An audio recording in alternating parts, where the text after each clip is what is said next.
آج کل نظر بد کا مسئلہ بڑا عام ہے، اور یہ یاد رکھیے یہ آج کا مسئلہ نہیں ہے۔ نظر بد کا ذکر تو اللہ تعالیٰ نے قرآن کریم میں فرمایا ہے، اور جناب رسول اللہ صلی اللہ علیہ وسلم نے احادیث مبارکہ میں فرمایا ہے۔ جادو کا مسئلہ اپنی جگہ پہ، جنات کا مسئلہ اپنی جگہ پہ، شیاطین کا مسئلہ اپنی جگہ پہ، قرآن و حدیث میں اس کا اتنا ذکر نہیں آیا، اور اس کا اتنا تذکرہ نہیں آیا، اور اس پر اتنی بات اور اس پر اتنا کلام نہیں ہوا جتنا کلام اور جتنا تذکرہ اور جتنی باتیں نظر بد کی ہوئی ہیں۔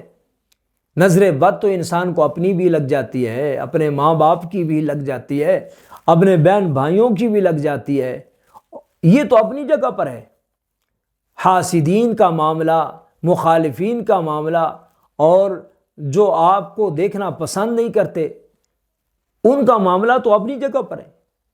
نظر بد سے بچنے کا اہتمام تو ہمیں ہر وقت کرنا چاہیے، خود اپنے لیے بھی، اپنے بیوی بچوں کے لیے بھی، اپنے کاروبار کے لیے بھی، اپنی گاڑی کے لیے بھی، اپنی ہر چیز کے لیے نظر بد سے حفاظت اور نظر بد سے نجات اور نظر بد سے چھٹکارا اور نظر بد سے خلاصی، یہ تو ہمیں ہر وقت ذہن میں رہنی چاہیے۔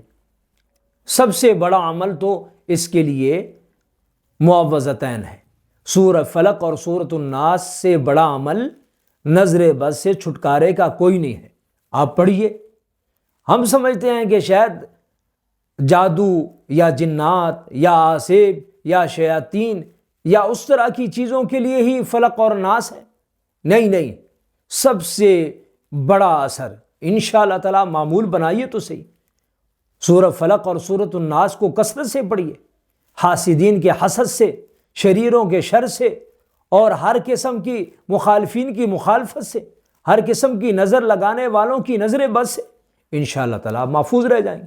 معمول بنائیے، روزانہ زیادہ سے زیادہ پڑھیے۔ اگر 100 مرتبہ پڑھ سکتے ہیں 100 مرتبہ پڑھیے، نہیں پڑھ سکتے وقت کم ہے 40 مرتبہ پڑھیے، 40 مرتبہ نہیں پڑھ سکتے ہیں 21 بار پڑھ لیجیے، 21 بار نہیں پڑھ سکتے ہیں تو 11 بار پڑھ لیجیے۔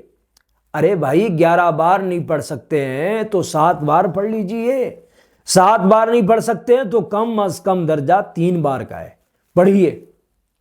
اپنے اوپر بھی دم کیجیے، اور اپنے بچوں پر بھی دم کیجیے، اپنی گاڑی پر بھی دم کیجیے، اور بہت ساری مسنون دعائیں ہیں ان کا اہتمام کیجیے۔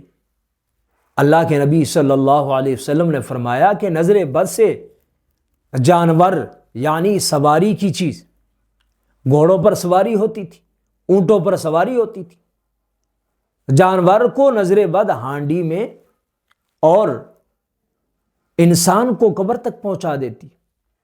یہ باقی چیزیں کم ہے، بیمار، نظر بد سے انسان بیمار ہو جاتا ہے، نظر بد سے انسان معذور ہو جاتا ہے، نظر بد سے انسان اپاہج ہو جاتا ہے۔ ہمارے پاس ایسے معاملات آئے ہیں، نظر بد سے نظر چلی گئی، بینائی چلی گئی، بصارت چلی گئی، قوت سماعت چلی گئی، قوت گویائی چلی گئی، ایکسیڈنٹ ہو گیا، کوئی نہ کوئی عضو ضائع ہو گیا، گاڑی تباہ ہو گئی، برباد ہو گئی، ٹانگیں کٹ گئیں، ہاتھ کٹ گئے، اور بہت سارے نقصان ہوئے۔ بھئی موت تو ایک بڑا درجہ ہے نا، موت سے کم درجے اعضاء کا ضائع ہونا ہے۔ اہتمام کیجئے۔ سورہ قلم کی آخری آیات ہیں، وَإِن يَكَادُ الَّذِينَ كَفَرُوا لَيُزْلِقُونَكَ بِأَبْصَارِهِمْ لَمَّا سَمِعُوا الذِّكْرَ وَيَقُولُونَ إِنَّهُ لَمَجْنُونٌ وَمَا هُوَ إِلَّا ذِكْرٌ لِّلْعَالَمِينَ۔ اس کو 11 مرتبہ کم از کم، ورنہ 7 بار، 5 بار، 3 بار کا تو معمول بنائیے نا۔ پڑھ کر ہاتھوں پر دم کیجئے، پورے وجود پر ہاتھوں کو پھیل لیجئے، بچوں کو دم کیجئے، آئندہ اہتمام کیجئے۔ میری طرف سے آپ کو اس چیز کی اجازت ہے۔